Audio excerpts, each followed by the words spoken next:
Dans cette capsule, ce dont il sera question, c'est vraiment de préciser le concept d'attitude professionnelle. Alors, on va essayer de voir le lien entre compétences et attitude.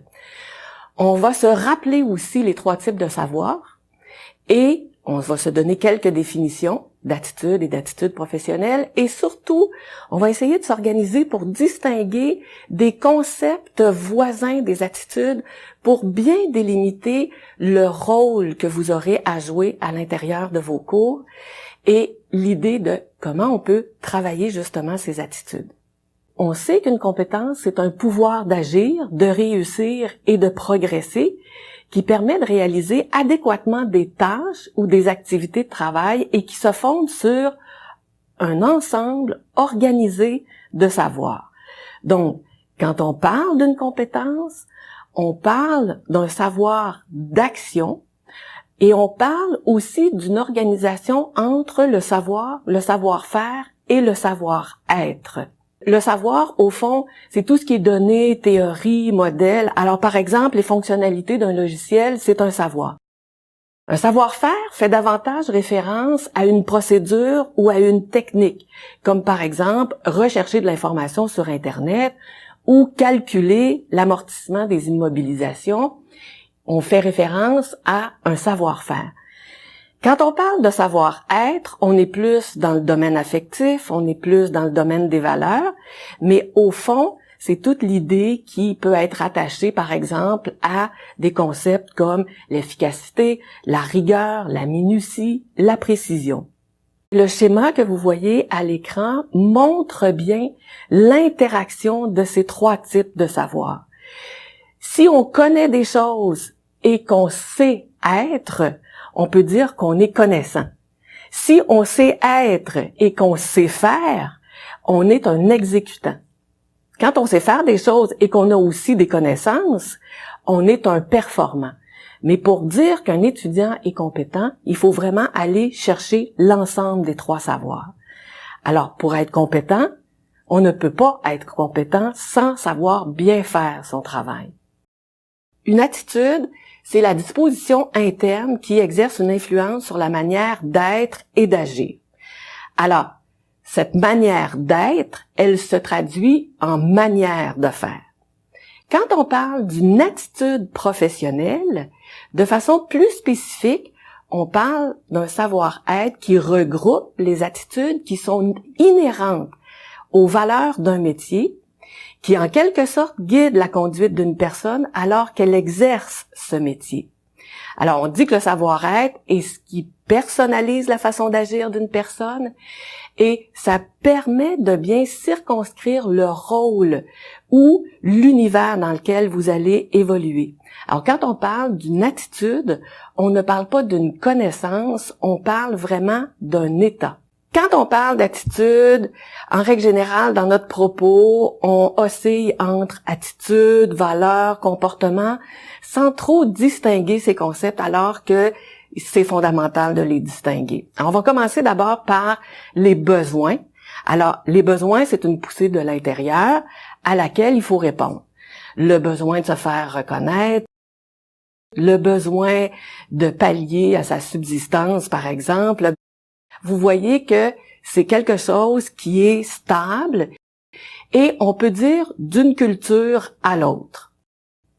Quand on parle de valeurs, on parle de croyances, on parle de convictions profondes, on parle de certitudes conscientes et durables, de manière d'être ou d'agir, et cette valeur, c'est lié soit à une personne ou à un groupe d'individus, et c'est souvent par nos valeurs que nos valeurs nous servent de critères d'une certaine manière pour identifier si une action est bonne ou moins bonne. Quand on parle d'attitude, on parlait tantôt d'attitude professionnelle, ce sont des manières de faire son travail et qui sont partagés par l'ensemble, je dirais, d'une communauté.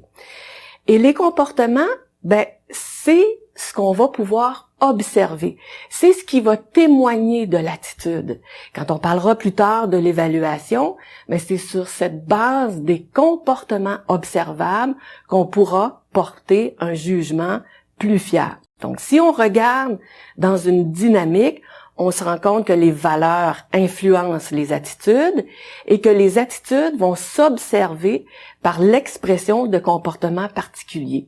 Donc, les comportements témoignent des attitudes qu'on a.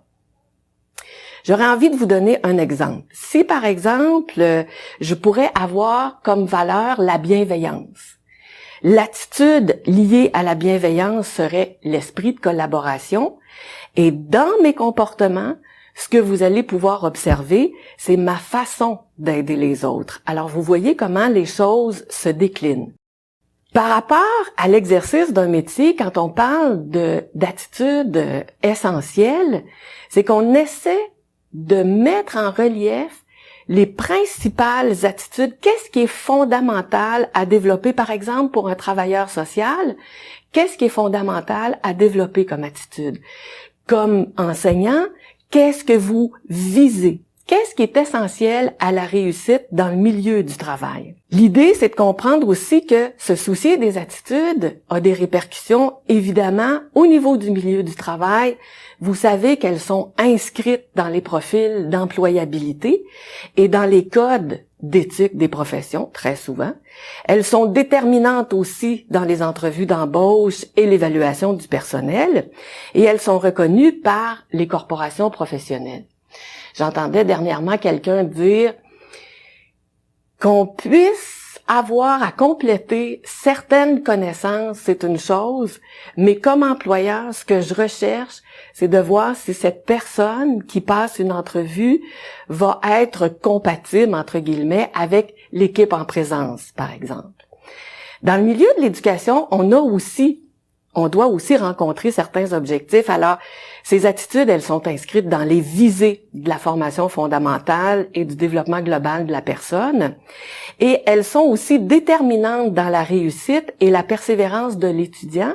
Elles sont nécessaires à la poursuite des études supérieures dans les situations où vos étudiants poursuivraient leur parcours académique. Vous avez dû remarquer que certains étudiants arrivent déjà dans votre programme d'études avec certaines attitudes. Je vous donne un exemple. Si on prend, par exemple, le programme d'études de techniques de loisirs, il y a de fortes chances que plusieurs étudiants manifestent déjà du dynamisme. On se rend compte tout au long de la formation qu'ils vont peut-être développer un peu plus leur sens de l'organisation. Et il se pourrait que, pour certaines autres attitudes, que ça se développe davantage sur le marché du travail. Alors, c'est une réflexion qu'on peut peut-être avoir par rapport à son propre programme. Le savoir-être est acquis. Et on peut aussi apprendre par l'exemple, d'où l'idée de prendre la pleine mesure du rôle et de l'importance qu'on peut jouer auprès des étudiants. Et quand on dit qu'un individu peut donc consciemment et délibérément contribuer à modifier ses propres attitudes, quand on dit modifier, ça veut dire que plus l'attitude qu'on travaille se rapproche des attitudes personnelles de l'individu, plus évidemment il est facile d'adhérer au développement de cette attitude-là.